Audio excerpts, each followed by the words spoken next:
اعوذ باللہ السمیع العلیم من الشیطان اللعین الرجیم بسم اللہ الرحمن الرحیم الحمد للہ رب العالمین وعاقبۃ للمتقین الصلاۃ والسلام علی اشرف الانبیاء خیر المرسلین اولین و آخرین وآلہ الطیبین الطاہرین المعصومین المظلومین وشفیع نبینا و طبیب نفوسنا مولانا حبیب الہی سیدنا الممجد و بشیرنا المسدد و نذیرنا المعید المصطفى الامجد والمحمود الاحمد ابو القاسم محمد صلی اللہ علیہ وآلہ وسلم۔ الصلاۃ والسلام علی سید العارفین امام المتقین امام المشارق والمغارب مطلوب کل طالب غالب علی کل غالب امیر المومنین علی ابن ابی طالب علیہ السلام۔ اللہم صلی علی محمد وعلی محمد۔ بسم اللہ الرحمن الرحیم۔ انما یرید اللہ لیذھب عنکم الرجس اہل البیت ویطہرکم تطہیرا۔ اللہم صلی علی محمد وعلی محمد۔ معزز مومنین و مومنات، ماہ رمضان المبارک کا اختتام ہوا چاہتا ہے۔ رحمتوں اور برکتوں والا مہینہ ہم سے رخصت ہو رہا ہے۔ اب یہ ہمیں سوچنا ہے کہ ہم نے اس مہینے میں کیا پایا۔ آیا کہ اس کی ساعتوں سے ہم نے کچھ رحمت خداوندی حاصل کی بھی ہے، یا اس کو ویسے ہی گزار دیا جیسے عام دنوں کو ہم گزار دیا کرتے ہیں۔ اللہ رب العزت نے ہماری توفیقات میں اضافہ کیا۔ رب العزت نے ہمیں یہ موقع فراہم کیا کہ اس کو ہم بیٹھ کر اس کی رحمت اور برکتوں کو سمیٹیں، اور بہت سونے بہت کچھ حاصل کیا ہے۔ اور ہم نے بھی کوشش کی کہ زیادہ سے زیادہ امام زمانہ علیہ السلام کے بارے میں معلومات، معرفت جو ہم تک پہنچ سکی ہے اس میں سے ایک ذرا آپ تک پہنچانے کی کوشش کی۔ اللہ رب العزت ہماری اس کوشش میں، ہماری اس کاوش میں جو ہم نے کی ہے، اپنی رضا کو شامل کریں۔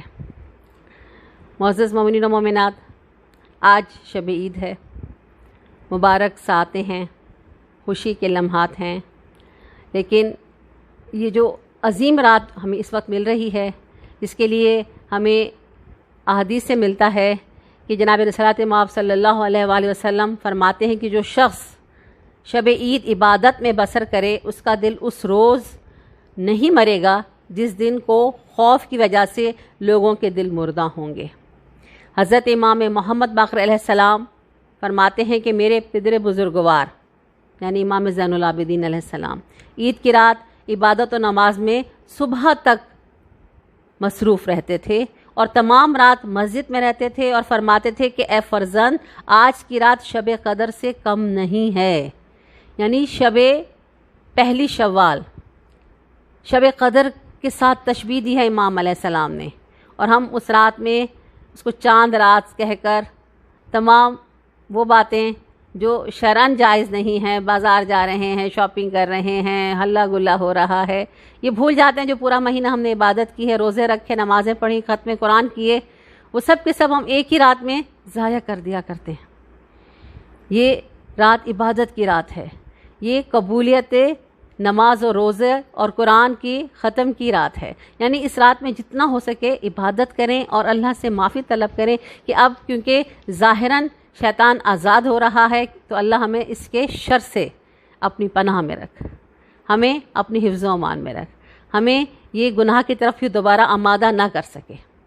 عید کے دن کے لیے سنت ہے کہ آپ صبح جو پہلی غذا کھائیں وہ خرما ہو، اور غسل کرنا سنت ہے، زیارت امام حسین علیہ السلام پڑھنا سنت موقدہ ہے، اور نماز عید اس کے لیے کہا گیا ہے کہ نماز عید جو ہے وہ آپ طلوع آفتاب سے لے کے زوال تک پڑھ سکتے ہیں، اور تنہا گھر میں بھی پڑھ سکتے ہیں، اور مسجد میں جا کر باجماعت بھی پڑھ سکتے ہیں، لیکن جس طرح آج کل کے حالات ہیں مسجد میں اگر جا کے پڑھنا ممکن نہیں، تو گھر میں آپ سب نماز عید پڑھ سکتے ہیں۔ اور اس کے بعد فطرہ جو واجب ہے، اور فطرہ کی یہاں تک تاکید کی گئی ہے کہ فطرہ اگر آپ کے گھر میں خدا نخواست حالات ایسے ہیں، مفلس ہیں بہت زیادہ، اور ایک شخص کا فطرہ ہم دے سکتے ہیں، اور گھر میں فرض کیا 4 افراد ہیں اور ہمارے پاس صرف ایک فرد کا فطرہ ہے، تو وہ ایک فطرہ میں اپنا فطرہ نکال کے دوسرے شخص کو دے دوں اپنے گھر کے، دوسرا افراد تیسرے کو، تیسرا چوتھے کو دے دے، چوتھا پھر پہلے کو واپس کر دے، تو فطرے کی ادائیگی ہو جائے گی، اور مفلسی بھی اپنی جگہ قائم ہے لیکن فطرہ بھی ادا ہو جائے گا، یعنی اس قدر تاکید ہے فطرے کی. تو فطرہ فوراً ادا کریں، مستحقین تک پہنچائیں، کیونکہ یہ اللہ کا حکم ہے اور اس کے بغیر آپ کی عید الفطر نہیں ہو سکتی جب تک کہ آپ فطرہ ادا نہیں کریں. اور دوسری بات، کچھ ہمارے ساتھی ہیں، دوست ہیں، ذاکرین ہیں، خطیب ہیں، جو ممبر پہ بیٹھ کر کچھ ایسی باتیں کہتے ہیں جس کی وجہ سے بہت تکلیف ہوتی ہے. وہ یہ کہتے ہوئے نظر آتے ہیں کہ ہم عید نہیں منائیں گے، عید کے دن سیاہ لباس پہنیں گے کیونکہ یہ غم کے دن ہیں. دیکھیں، غم کا دن تو ہر دن غم کا دن ہے. کلو یوم عاشورہ، کلو ارض کربلا، ہر دن یوم عاشورہ ہے اور ہر زمین زمین کربلا ہے. کسی نے آپ کو منع نہیں کیا کہ آپ عید کے دن حسین کو یاد کر کے نہ روئیں، لیکن اس کا یہ مطلب نہیں کہ آپ عید کے دن سیاہ لباس پہنیں اور اس خوشی کے دن کو غم میں تبدیل کریں. اور کہا یہ جاتا ہے کیونکہ امام علی علیہ السلام کی شہادت کو فقط 10 دن گزرے ہیں، تو کیسے خوشی منائیں؟ دیکھیے، یہ بات کہنے والے خود یہ بات نہیں سوچتے کہ 8 ربیع الاول کو امام حسن عسکری علیہ السلام کی شہادت ہوتی ہے اور اگلے ہی دن 9 ربیع الاول کو ہم عید شجاع منا رہے ہوتے ہیں اسی امام بارگاہ میں، جہاں ایک دن پہلے تابوت اٹھ رہا ہوتا ہے، ماتم ہو رہا ہوتا ہے. اگلے ہی دن اسی امام بارگاہ میں محفل میلاد ہو رہی ہوتی ہے، رنگ برنگی لباس پہن کے خواتین مٹھائیاں تقسیم ہو رہی ہوتی ہیں، گلے ملا جا رہا ہوتا ہے، مبارکباد دی جا رہی ہوتی ہیں.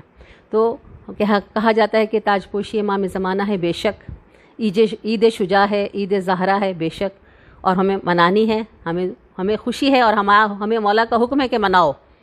تو امام حسن عسکری علیہ السلام کی وفات کو، شہادت کو ابھی ایک ہی دن گزرا ہوتا ہے، تو ہمیں اس وقت یہ عید منا لیتے ہیں ہم. تو عید الفطر منانے کے لیے کیوں ہمیں منع کیا جاتا ہے؟ فقط اس لیے کہ اسلام میں مسلمانوں کے درمیان تفریق پیدا ہو جائے. یہ غلط بات ہے. ہمارے عالموں کو، ہمارے ذاکروں کو، ہمارے خطیبوں کو ایسی باتوں کا حکم نہیں دینا چاہیے جس سے تفریق پیدا ہو. یہ اسلامی تہوار ہیں، یہ رسول خدا کی سنت ہے جس پر ہمیں عمل کرنا ہے. خوشی میں خوشی مناؤ، غم میں غم مناؤ. بس یہی پیغام عید ہے. میں آپ سب کی خدمت میں عید کی مبارکباد پیش کرتی ہوں اور دعا کرتی ہوں کہ اللہ رب العزت آپ کو ایسی ہزاروں عیدیں دیکھنا نصیب فرمائے، کیونکہ امام علیہ السلام فرماتے ہیں کہ مومن کے لیے ہر وہ دن عید کا دن ہوتا ہے جس میں وہ کوئی گناہ نہیں کرتا.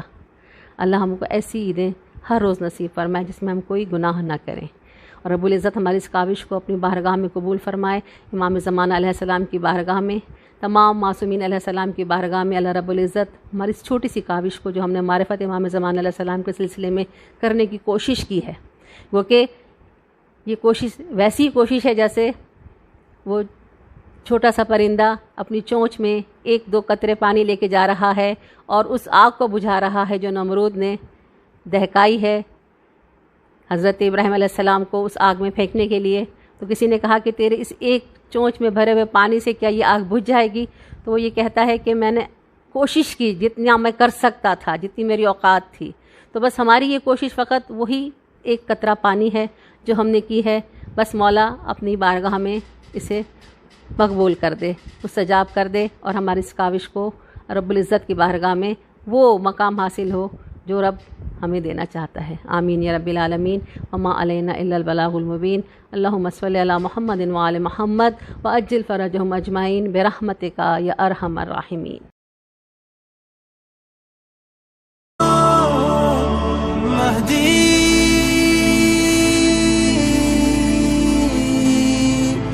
مددی